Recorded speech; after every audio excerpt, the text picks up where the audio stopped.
Então, eu voltei, eu trabalhei na Dinamis no início dela e voltei depois como coordenador. Eu coordenava a parte de... Eu era técnico da equipe de competição e coordenava a academia como um todo. E o Cláudio cedia o espaço para uma entidade, que se chamava Tênis para Todos, que fazia um trabalho com tênis em cadeira de rodas. Mas eu não gostava muito quando eu via as cadeiras de rodas, porque eu achava que estragava a quadra. Então eu não tinha contato muito com eles. Até que um dia, o Rafael Medeiros, a mãe dele, a Marina, foi na quadra e falou: preciso encordoar a raquete do meu filho. E me falaram que você era a pessoa indicada para me falar das questões técnicas da raquete. Aí quando eu peguei a raquete, eu falei: nossa, mas ele precisa, não é de corda, precisa de raquete nova. Vamos arrumar uma raquete para esse menino.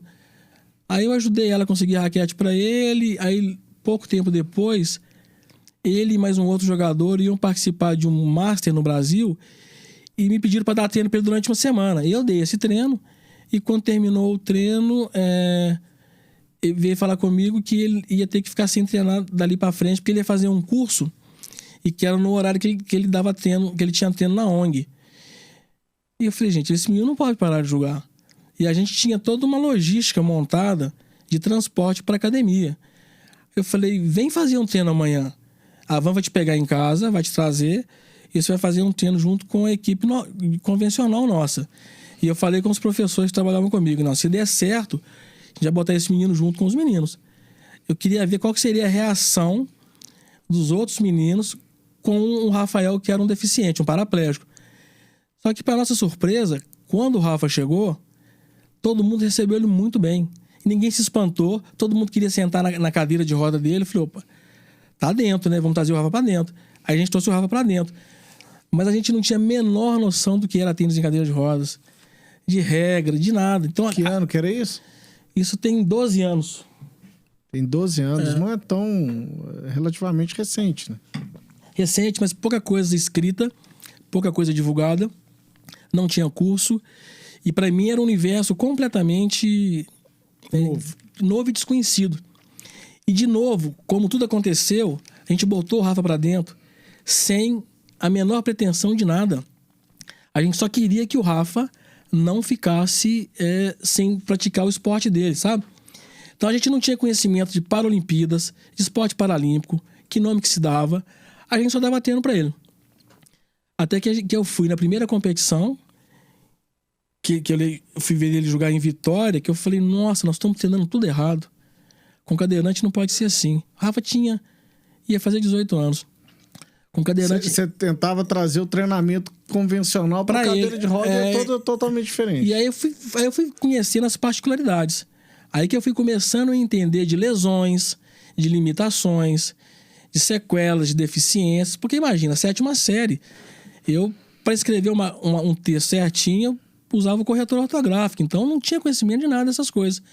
Mas foi um atraso do conhecimento. E aí, logo no primeiro ano, o Rafa foi convocado para jogar o Pan-Americano da Juventude na Colômbia. E aí me convidaram para ser técnico. E eu meio com medo aceitei, né? Fui na primeira competição. E aí, aí foi outro divisor de águas. Porque imagina, não estou acostumado a lidar com deficientes. Só lido com o Rafa. Aí eu chego numa competição que tem, sei lá, 800 deficientes, cada um com uma deficiência diferente. E eu sou chorão demais. Cada hora que eu vejo uma coisa, eu saía de perto para chorar e depois eu voltava.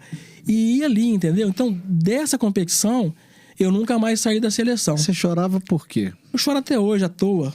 Me emociono muito fácil. Eu sei, mas me conta, aquele momento ali, você chorava por quê? Qual que é a emoção?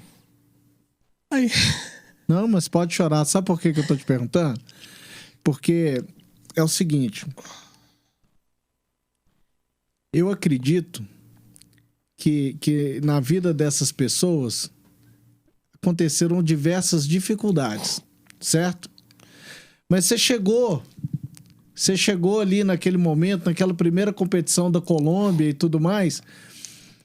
Apesar de todas as dificuldades que aconteceram com cada um daqueles 800 atletas que você tem falado ali, eles estão ali num momento de pura felicidade, cara. De pura paixão, de pura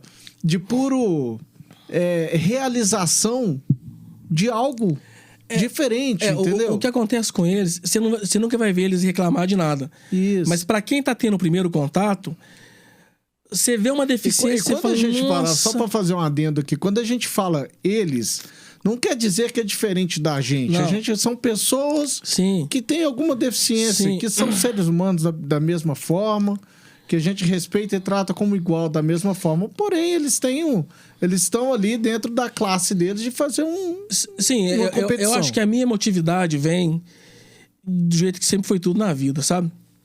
Nada foi muito fácil, tudo sempre foi muito difícil. E eu valorizo muito cada etapa, cada conquista. Por mais que eu ache que eu não faço nada demais, né? Ah, mas você tá na seleção. Tá, tô na seleção. Mas fui boleiro. Posso catar a bola de novo. Eu não sou o técnico da seleção. Eu estou o técnico da seleção. São duas coisas bem distintas, né? Sim. Então, isso tudo me traz emoção. Me trazia emoção para a Olimpíada Escolar. Tá na primeira competição ali, que eu acho que é um misto de energia, né, minha, de ter conseguido de estar ali, de estar com os meninos, de ver uma limitação, de pensar que atrás de cada limitação tem uma história.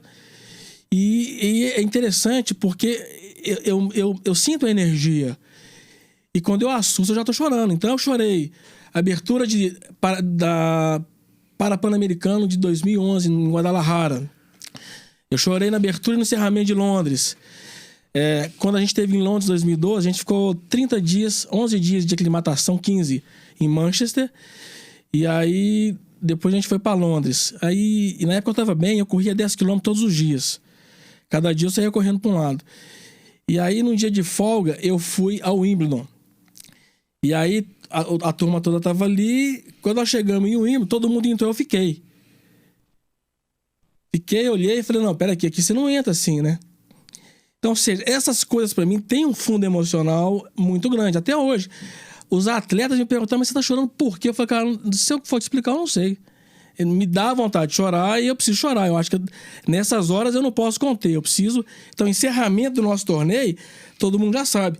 E que momento que eu vou desabar e que eu vou chorar, né?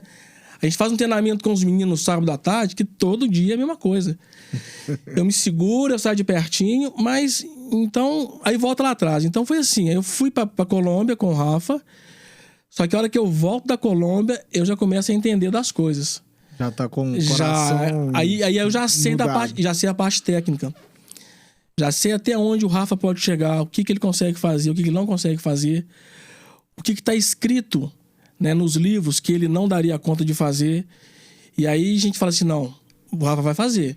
Então tem muita coisa que o Rafa faz e que outros jogadores fazem hoje, que se for ver o que está escrito, né, pelos mestres, não era para estar acontecendo, né? E aí eu falo assim, mas não é possível. Como é que esse cara escreveu tudo isso e ele não vê que essa possibilidade existia? Eu acho que, às vezes, quem estuda demais, às vezes não tem tempo de ter a prática. Então faz uma graduação, faz um mestrado, um doutorado e nunca entrou na quadra para dar uma aula. Posso estar enganado. Mas então o que eu vejo com os meninos é isso. O Rafa, a limitação que ele tem, pouquíssimas pessoas no mundo conseguem fazer na quadra o que ele faz com a limitação que ele tem. Sabe? Então, e eu tinha uma equipe muito boa, que era o João Paulo, o Lude, todo mundo muito unido. E esses meninos estudaram. Eles estavam fazendo educação física, só eu que não. Então, eles estavam sempre trazendo conhecimentos novos para o que a gente estava fazendo, sabe? E a gente sempre teve isso que eu tenho para minha vida, a gente coloca no treinamento dos meninos. Ninguém pode falar o que você vai fazer ou o que você não vai fazer. Até a gente testar incansavelmente, a gente pode. Depois que tentar um, a gente vai achar um outro caminho, mas a gente vai achar uma forma de fazer, sabe? Então aí foram vindo as competições, né? Eu fui para outras e foram aparecendo outros atletas. O Rafa tá comigo até hoje, tá praticamente classificado para Tóquio, ganhou um torneio no Peru ontem. Classificação, a lista, o ranking novo atualiza daqui a pouquinho. Amanhã sai a lista, né? Tá indo para o terceiro jogo paralímpico dele, né? Então, ou seja, o início foi lá na Dinames, que eu tive o primeiro contato com o esporte paralímpico.